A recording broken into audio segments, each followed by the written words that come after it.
What's going on, everyone? So the Los Angeles Lakers need a lot of things, right? Need another big man, need some athleticism out on the perimeter, need some two-way guys, like legit 3-and-D style guys that can score and make plays, right? The Lakers are going to have their hands full.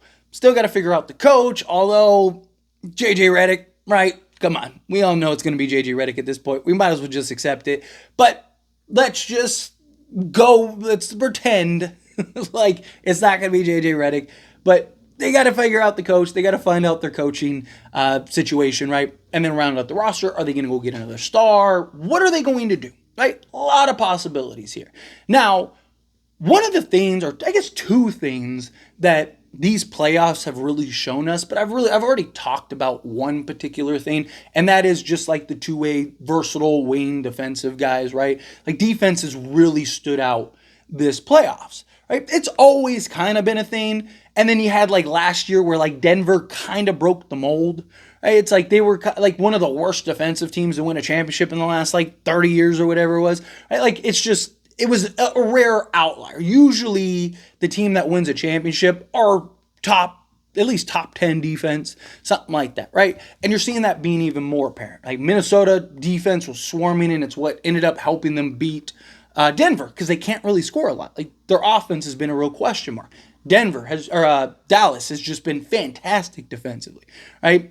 Have the perimeter defense, the point of attack, and then they have, the two guys in Gafford and Lively that can block shots and protect the rim.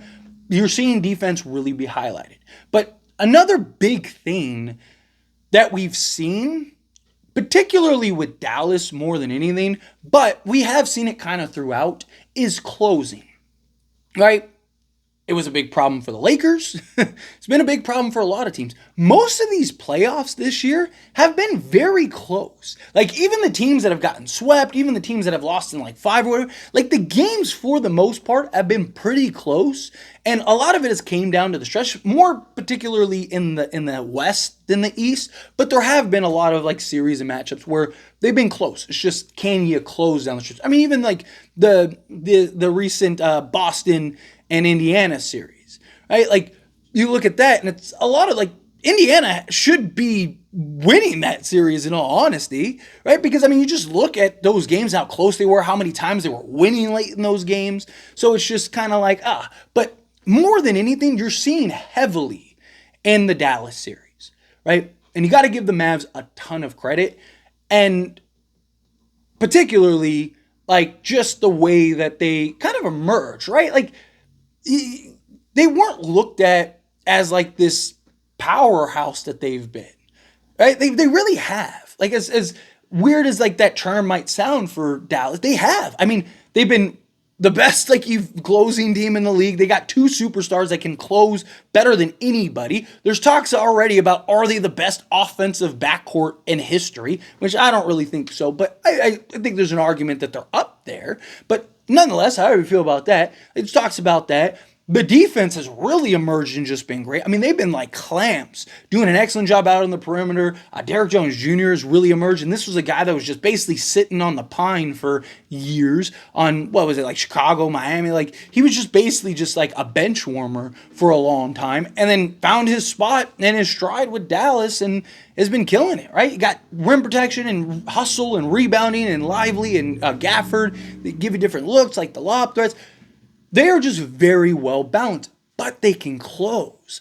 A lot of Dallas's games, much like the Lakers in the Denver series, has came down to just possessions at the end of the game, right? I mean, this is very reminiscent of the Nuggets and Lakers series, because it's like Minnesota has been winning like some ridiculous, like 75% of the series or whatever, but Dallas has closed and won the games, just like the Lakers series, right? I mean, this is going nearly identical, right? And what was the problem? We couldn't close, right? LeBron James, it was one of the most clutch players, one of the best fourth quarter players, one of the best closers in the league this past season, right? But he can't do it game in and game out, night in and night out. Like, he looked gassed at times in that Denver series. So to me, it's kind of one of those things that sort of nudge me more towards a star. Right now, I've been very open about like, hey, look, I don't mind getting a third star. I still fully believe a third star system can work, right? I just think it depends on who they are. Right? You look at like Phoenix, like that just didn't make any sense to begin with. As soon as they traded for Bradley Beal, I was like, that was their death note. Like, thank you. Like, you very likely would have won a championship if you just kind of stood where you were at and, kind of trim around the edges or whatever, right? Because Devin Booker and Kevin Durant, good luck. And then you add Chris Paul and his playmaking, and then DeAndre Ayton as an offense threat. Or let's say you still wanted to move off Ayton. I think you could have gotten a better package than Nurk. And if you had Chris Paul, like, there's just so many things that I thought that they could have done better. But for whatever reason, you got the new owner syndrome with Matt Ishbia. He saw the shiny new toy and he goes, ooh, like, hang on, let me go get this. And he went and got Bradley Beal, right? And the problem is, it was like, they're all the same player, just at different scales. Like Devin Booker and Bradley Beal play the same exact position, have very similar games. Like, it was doomed to fail from the start. But I think when you look at all the big threes that have won throughout history, what happened? They all play different positions and they all have different skill sets, right? They all do different things, right? They might have some similarities, but they all do different things inherently. So I do think that the Lakers could do and have success with the big three. But they got to get, again, a closer, even if it's not a Donovan Mitchell, right? Which I would love a Donovan Mitchell, good closer. Obviously Trey, I think, could help with the closing department. DeJounte Murray didn't he have like a 4-game stretch or something like that where he like hit a game winner in every game? Like, he's not afraid of the moment. Point is, like, they need somebody that you can just give the ball to and he can just go get buckets, right? And he's not afraid of the moment. But even like if you remove like the star trade routes, I do think that there are other options. Like, can you attract DeMar DeRozan? DeMar DeRozan has been one of the best clutch players in the league the last few years. I think it was 2 years ago, might be 3 now. Like 2 or 3 years ago, he was number one in like clutch points, game winners, like all kinds of stuff. Like, he had himself a year. Right? You go get somebody like that. Even like somebody like if you could. The problem is this Lakers are limited on salary. So that's why like a free agent makes things tough. But like if you could get a Malik Monk, right? Somebody that's not afraid, that can just go get a bucket, right? Is comfortable closing in spots, right? To where, yes, you have LeBron and LeBron can go off and go get you 10 in the fourth or whatever, but he's not alone, right? Like, you look at even the previous year, right? Like in the Memphis Grizzlies series and even the Warriors series, right? Austin Reeves was really big at helping close. He wasn't afraid of the moment. He was hitting big shots. He was kind of the guy with the ball in his hand.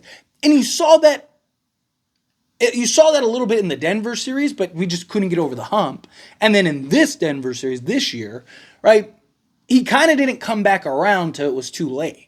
Right? And then he had the game in one where it's like, oh, okay, like there's Austin Reeves, but at that point it was a little too late.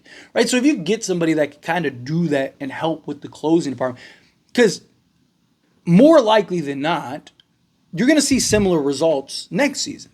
Right? You're going to have a lot of, especially in the Western Conference, you're going to have a lot of just tough, hard-fought matchups that are going to come down to possessions and hitting key shots down the stretch. And the Lakers' problem was that they just would run into these droughts where they just couldn't score, right? So I think that they need to get somebody, whomever that is, right? And maybe somebody emerges, right? Maybe get a new head coach, and maybe Anthony Davis can have that run, right? Problem is, Darvin Ham never really forced his team to get the ball to Anthony Davis, right? And also to our playmakers, which is LeBron, Austin Reeves, D'Angelo Russell, all these guys. Like, how many times do we see Anthony Davis with like 30 through the first 3 quarters, and then like in the fourth quarter he doesn't even take a shot, he doesn't even get the ball, which is also Anthony Davis's fault, right? It's a pie that goes around, right? It's the head coach going like, hey, we need to get him the basketball.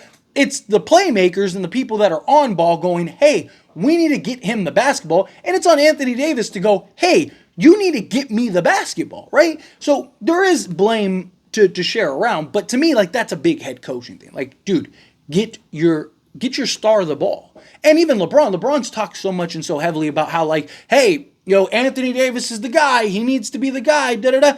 and then you don't even defer to him when the game's on the line. So maybe things change in that regard, but going under the assumption that it probably doesn't, right?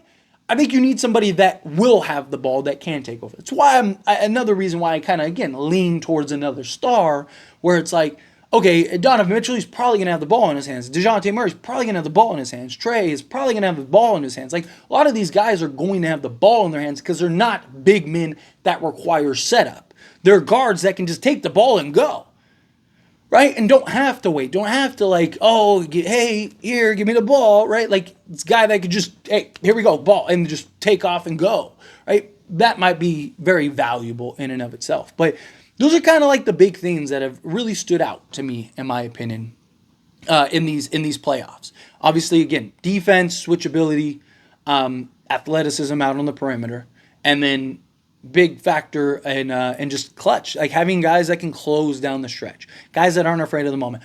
A lot of the Lakers this run against Denver looked scared.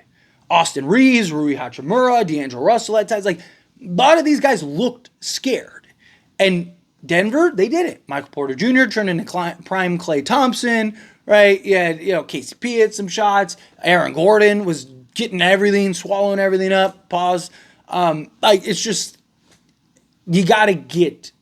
Yes, we need that balance. Don't get me wrong. We need some athleticism on the perimeter. We need some defense. We need some shooting.